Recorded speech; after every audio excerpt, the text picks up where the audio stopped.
Our world is changing. The way we live our lives, the way we shop, and the ways that we can earn an income. We cannot stop change. Both businesses and individuals are going to have to embrace change if they're going to survive. Well, my name is John Potter. Welcome to this presentation.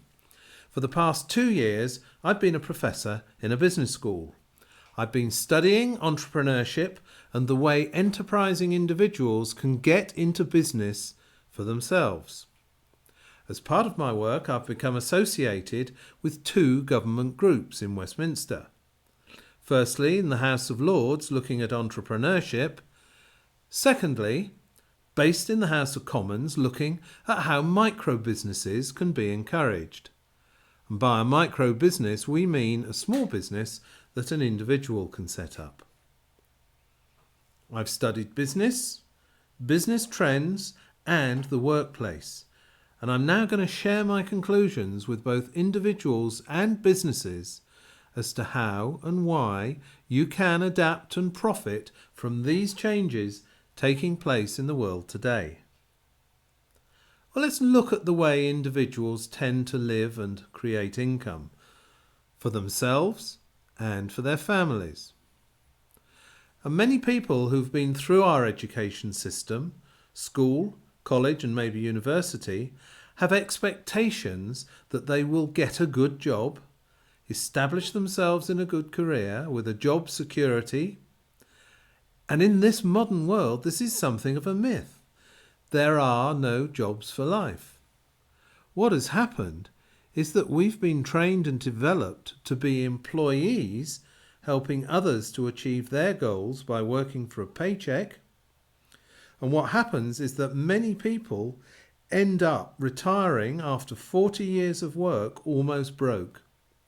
In fact, it's been estimated that less than 5% of people are financially comfortable when they retire.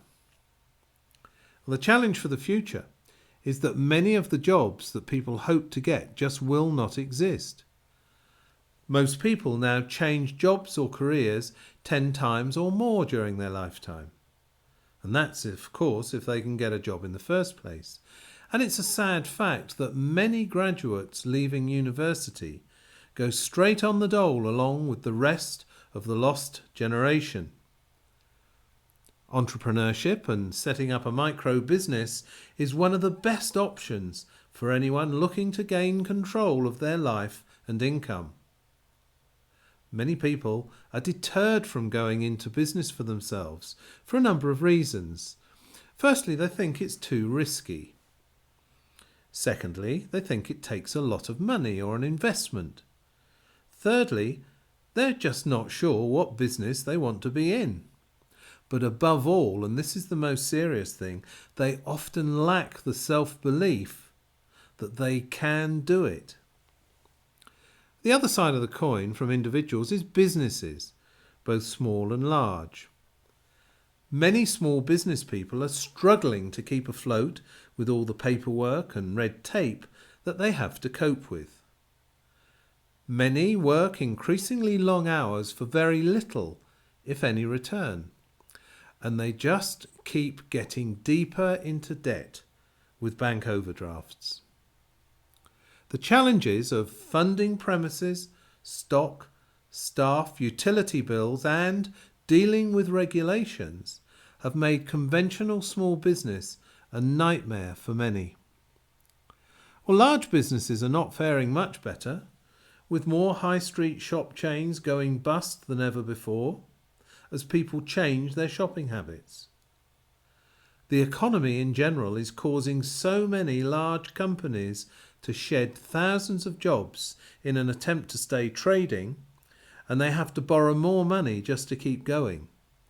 This is not a rosy outlook for job security if you work for a large organisation, as you become just a number and a disposable resource. So what options are there for individuals and those small business entrepreneurs who want to create a stable, long-term income and have a greater degree of control over their own financial destiny? I've studied over the past few years over 200 business opportunities and had to dismiss around 190 of them. Not that they were necessarily bad businesses, but for the average individual they require significant, large investments and sometimes specialist skills that most people simply do not have. I looked at what remained and then applied what I believe are the essential ingredients in a business to make it viable. Firstly, it should be financially stable. Secondly, preferably global. And thirdly, have a high consumable product or service. Fourthly, and most important, it should be something ethical that you can be proud of and something that benefits society. Having taken into account all of these factors, the industry that stands out as just getting started, and that is becoming a huge global industry, is the wellness industry, as we strive to live longer, feel better, and look fantastic. It's a sad fact that we often spend more money on average on the last 10 days of a person's life than we spend in keeping them in good health throughout the earlier part of their life. Well, this wellness industry encompasses both the baby boomers, the over 55s, who now form about 50% of the population, and the younger generations who have spawned the huge boom in gyms, fitness, and healthy living. Now, I'm often asked a question: which company is making the greatest contribution to the wellness industry? And I've come to the conclusion that company is Forever Living Products. This is a company that's cash rich and debt free, and that's something that's almost unheard of in the business world today.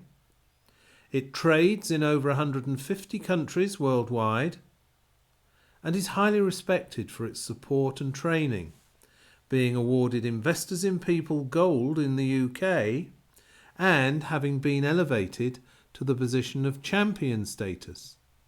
And only a handful of companies have achieved this. Forever Living has helped thousands of people around the world break free from the jobs they dislike, and it's encouraged people to work towards unlocking their full potential as people, giving them the opportunity to lead a more fulfilling lifestyle. I have been so impressed by this company that I now strongly recommend and urge you to look very closely at how you could start working under the umbrella of this company part-time without affecting your day job and work towards doubling your household income. Well, there is a small investment, as with any micro-business, but it's less than you would pay to put up a sign outside a shop or an office. So why not take that first step today to find out more? You won't regret it. Thanks for listening. My name is John Potter.